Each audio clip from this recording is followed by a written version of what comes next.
National conference की spokesperson इफ्रा जान हमारे साथ मौजूद है। इफ्रा, जिस तरह से बीजेपी क्लेम लगातार कर रही है कि जो सिक्योरिटी सिचुएशन है उसमें नुमाया जो है बेहतरी आई है, ख़ास तौर पर एब्रोगेशन ऑफ आर्टिकल जो 370 हुआ उसके बाद, लेकिन हम देख रहे हैं कि जो एनकाउंटर्स है वो लगातार हो रहे हैं और श्रीनगर के बाद अब जनूबी कश्मीर में भी आज एक एनकाउंटर हुआ। किस तरह से आप देखिए, हमने पहले ही नेशनल कॉन्फ्रेंस का स्टैंड था कि मिलिटेंसी का और 370 का आपस में कोई कनेक्शन नहीं है और 370 जो है ये इसको हटाना एक इलेक्टोरल स्टंट था और इससे एक्चुअल ग्राउंड सिक्योरिटी पे कोई फ़र्क नहीं पड़ेगा।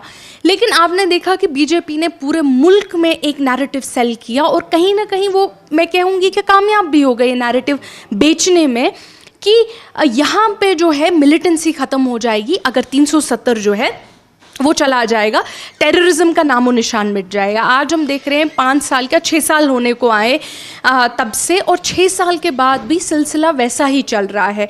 इसमें अब कुछ कदम बीजेपी की सरकार ज़रूर उठा सकती है इस सिनारियो को रिवर्स करने के लिए।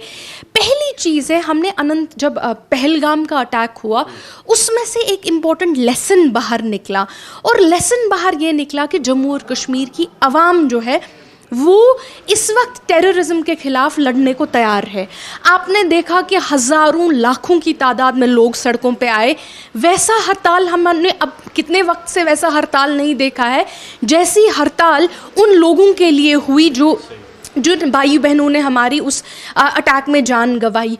तो क्या बीजेपी की सरकार जो है, क्या सेंट्रल गवर्नमेंट जो है, मरकज़ी हुकूमत क्या इस इतने बड़े पूल को साथ लेने के लिए तैयार है या नहीं? अगर वो इन लोगों को साथ लेके टेररिज्म को, मिलिटेंसी को हराने की कोशिश करेगी तो बिल्कुल कामयाब हो जाएगी, कोई भी सरकार होगी। लेकिन अगर इन लोगों के खिलाफ, अगर इन लोगों को दुश्मन मान के चलेगी तो अनफॉर्चुनेटली जो है गुस्सा हर तरफ से बढ़ता रहेगा। यही वजह है कि उमर साहब बार बार जब पुलिसिंग की बात करते हैं, इंटेलिजेंस की बात करते हैं, policing at its core is a human job. आपका गन्स, आपकी मशीनरी, आपका सारा कुछ, आपके कंप्यूटर्स, वो सब साइड पे एट इट्स कोर ये एक ह्यूमन जॉब होता है। ये इंफॉर्मेशन कलेक्शन जो है ये एक ह्यूमन जॉब होता है। इसमें जम्मू और कश्मीर की आवाम को साथ लेके चलना होगा। और उमर साहब ने बिल्कुल सही एक बात दोहराई। अगर आपको याद होगा, जब पिछली हुकूमतों में जब नेशनल कॉन्फ्रेंस उमर साहब चीफ मिनिस्टर थे, टेररिज्म का ग्राफ एक्चुअली हर साल अगर आप देखेंगे कम हो रहा था। तो इवेंचुअली जो है ये चीज़ जड़ से एनीवे इराडिकेट हो रही थी। तो कुछ लेसन्स जो हैं, जो हम लोगों ने सीखे हैं, उन पे काम करने की ज़रूरत है, न कि कॉन्स्टेंटली लोगों को एंटेगनाइज करने की ज़रूरत है।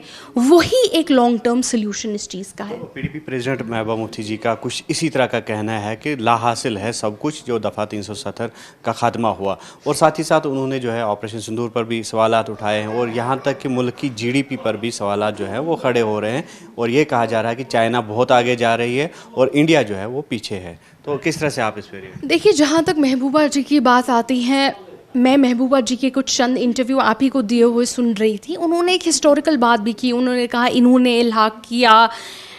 मैं 2 मिनट बैठ के एक छोटा सा ओवरव्यू आपको हिस्ट्री का और मुफ्ती मोहम्मद सईद साहब के करियर का देना चाहती हूँ। पहली बार जब शेख मोहम्मद अब्दुल्ला साहब जो थे, उन्होंने इल्हाक नहीं किया था। इल्हाक जो है वो महाराजा ने किया था।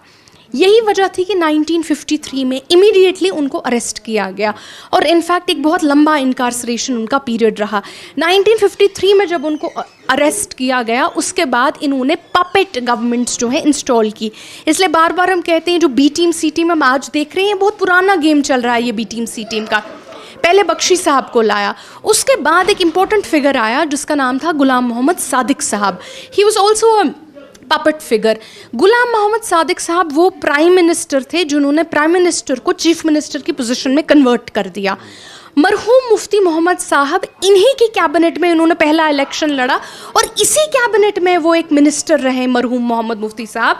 और इनफैक्ट इसी कैबिनेट में, गुलाम मोहम्मद सादिक साहब की कैबिनेट में, उन्होंने अपना करियर की शुरुआत की पॉलिटिक्स की, क्योंकि वो कांग्रेस में थे। उसके बाद अगर आप देखेंगे, इन्हीं की कैबिनेट में 100 से ज़्यादा 370 में अमेंडमेंटें लाई गई, 100 से ज़्यादा। IAS वगैरह को यहाँ इंट्रोड्यूस किया गया, सदर रियासत इन टर्म्स को चेंज करके गवर्नर बनाया गया, टर्म्स चेंज हो गई।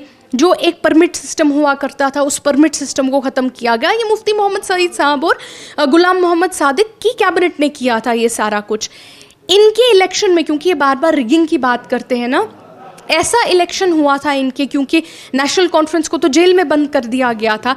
118 फॉर्म इन्होंने ओपोनेंट्स के रिजेक्ट कर दिए। जब भी इलेक्शन हुआ था इनका, जब भी कोई ओपोनेंट कहता था मैं इलेक्शन करूंगा, फॉर्म ही रिजेक्ट हो जाता था। तो ऑलमोस्ट लैंडस्लाइड से इन्होंने जीता, क्योंकि इन्होंने किसी ओपोनेंट को, नेशनल कॉन्फ्रेंस को तो जेल में रखा ही रखा था, जो बेचारा नेशनल कॉन्फ्रेंस के लिए खड़ा होना चाहता था उसको दिया नहीं। उसके बाद अगर आप देखेंगे, यही मरहूम मुफ्ती मोहम्मद सईद साहब आफ्टर गुलाम मोहम्मद सादिक की कैबिनेट में रह के एक्सेसिव अमेंडमेंट 370 में करके इन्होंने उसके बाद इलेक्शन हारते गए, क्योंकि जम्मू कश्मीर के लोगों ने फिर रिजेक्ट कर दिया। फिर यूपी से इलेक्शन लड़ने गए। यूपी से जब इलेक्शन लड़ा, चूँकि यहाँ के लोगों ने रिजेक्ट कर दिया, यूपी से इलेक्शन लड़ा, वहाँ पे उठ के होम मिनिस्टर बन गए पूरे देश के। जैसे आज अमित शाह होम मिनिस्टर हैं, ये होम मिनिस्टर बन गए। होम मिनिस्टर बन के इन्होंने जम्मू और कश्मीर के लिए चुना 1990 मतलब 1987 में इन्होंने, 1989 में इन्होंने जम्मू कश्मीर के लिए, आपको पता है किसको गवर्नर चुना? जगमोहन को। मुफ्ती मोहम्मद सईद साहब ने जगमोहन को यहाँ के लिए गवर्नर चुना, जबकि वो जानते थे कि इस आदमी का रिकॉर्ड क्या रहा है।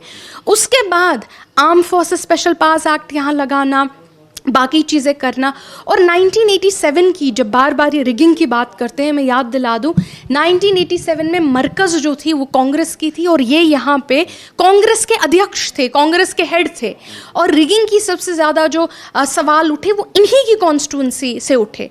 फिर आपको याद है जब 1999 में नेशनल कॉन्फ्रेंस ने ऑटोनॉमी रेजोल्यूशन लाया, हमने कहा कि ऑटोनॉमी रेजोल्यूशन हम पास करेंगे, और पास किया ऑटोनॉमी का रेजोल्यूशन। 3-4 महीने बाद अराउंड इन्होंने एक नई पार्टी का जन्म किया, वो है पीडीपी।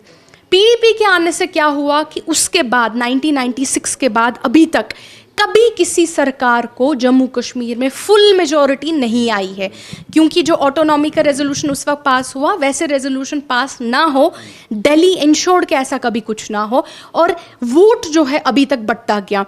फिर 2014 में चूंकि फिर से एक फ्रैक्चर्ड गवर्नमेंट आई इनकी वजह से, और इन्होंने बीजेपी को, मरहूम मुफ्ती मोहम्मद सईद साहब ने बीजेपी को साथ रख के यहाँ पे, आपको पता ही है, फिर उसके बाद 2014 में 370 का क्या हुआ। तो ये एक लंबी हिस्ट्री है। मैं चाहती हूँ कि जो महबूबा जी हिस्ट्री बोलती हैं वो असल हिस्ट्री पढ़ें और देखें कि उस प्लेबिसाइट मोमेंट का, शेख मोहम्मद अब्दुल्ला साहब की हिस्ट्री का, बी टीम सी टीम्स का, इनके जो मरहूम मुफ्ती मोहम्मद सईद साहब है उनका और इस सब का क्या वास्ता था।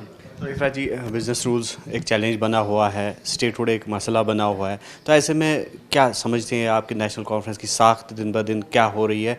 और जिस तरह से लोगों को काफ़ी उम्मीदें थी और एक मैंडेट, बहुत बड़ा मैंडेट दिया गया था आपकी गवर्नमेंट को, तो क्या समझते हैं आप उस मैंडेट को फुलफ़िल करने के लिए कितनी अहलियत होनी चाहिए, और क्या ये गवर्नमेंट उसके अहल है?